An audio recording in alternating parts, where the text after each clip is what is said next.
Hello, I'm Peter Towers, Managing Director of ESS BIZTOOLS.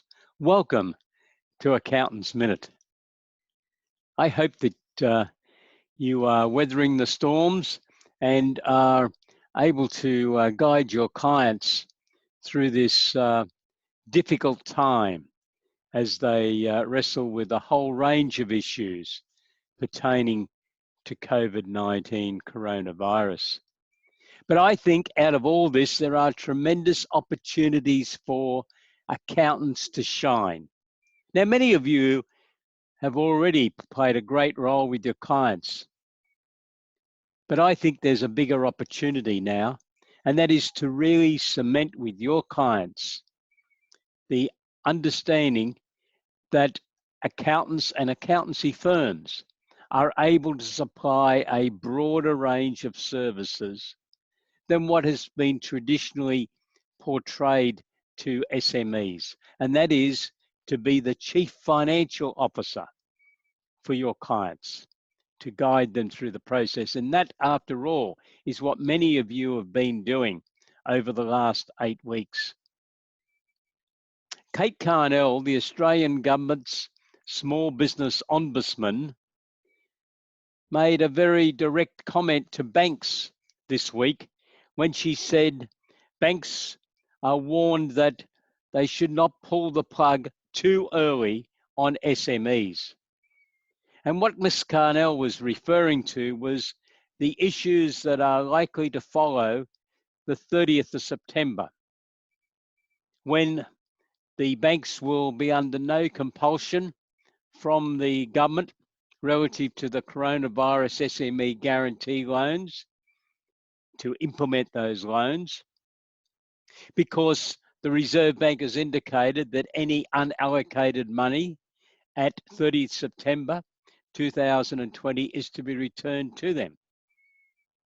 And when you look at the amount of provisions that banks are making as per their interim financial reports for bad debts, I'm very fearful that banks will not be very much inclined to be lending money to businesses after the 30th September 2020.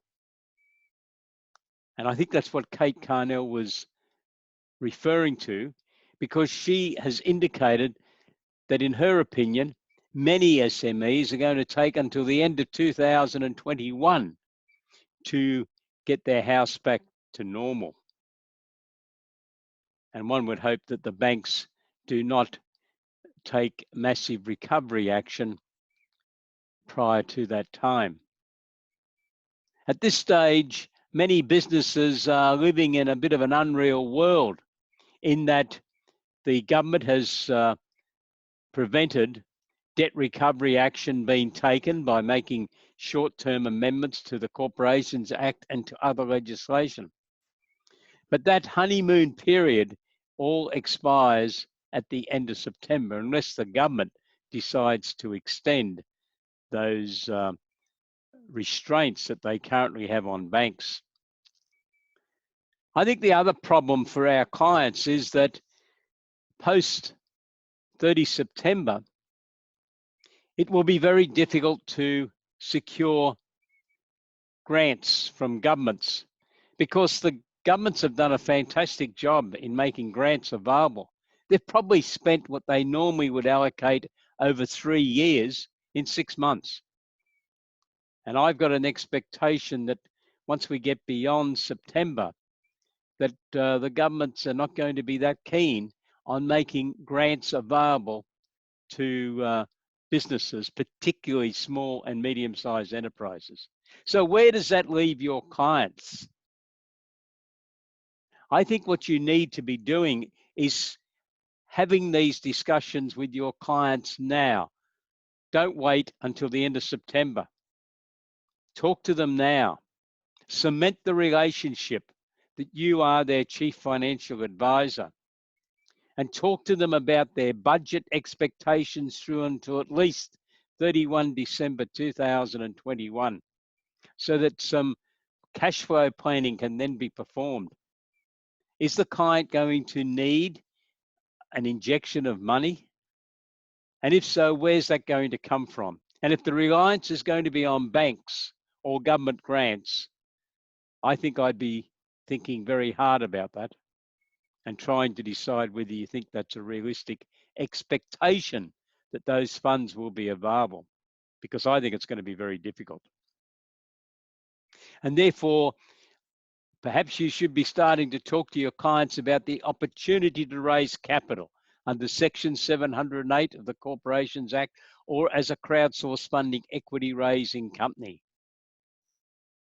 I really believe now is the time for the conversation, and I know you're all busy with tax returns and other matters. And perhaps you need to be talking to some other people like the affiliates that we have within ESS BIZTOOLS, who can assist you for short-term periods in undertaking assignments.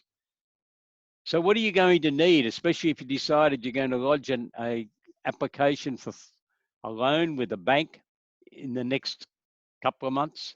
Your client's going to need a business plan, or at least a dot point business plan, budgets and cash flow forecasts, and whatever other information the bank's looking for.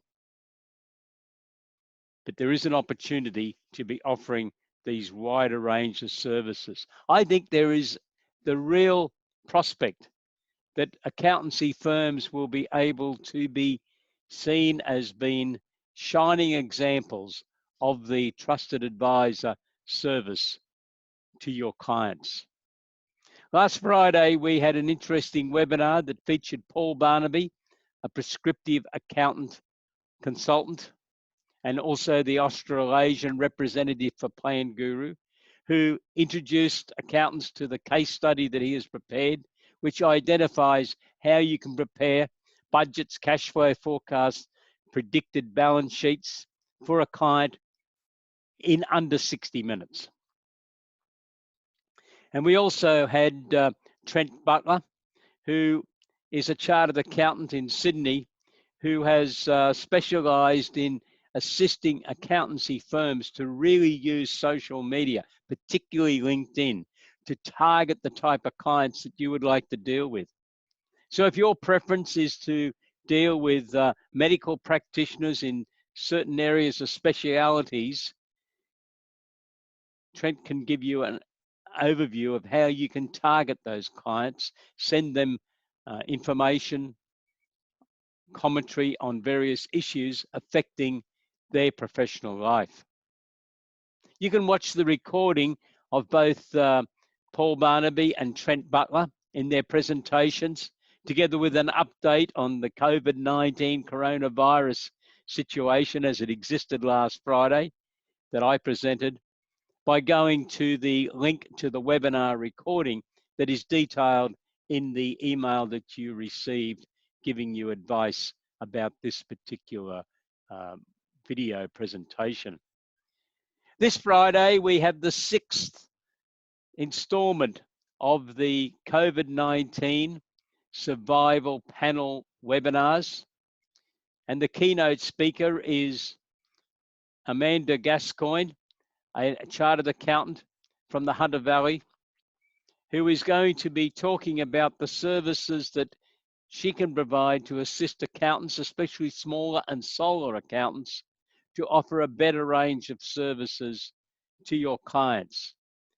And I think Amanda's message applies to any size firm, because I've heard her present to various groups a number of times now, and I'm very impressed at the type of services that she offered. I'm going to be the other speaker on Friday, where I'm going to look at how you really zero in on this supplying a broader range of professional services to help your clients survive the post 30 September 2020 period, which I think could be very dramatic for many of your clients, unless there's been some preparation beforehand. You can register for the webinar by going to www.essbiztools.com.au/webinars.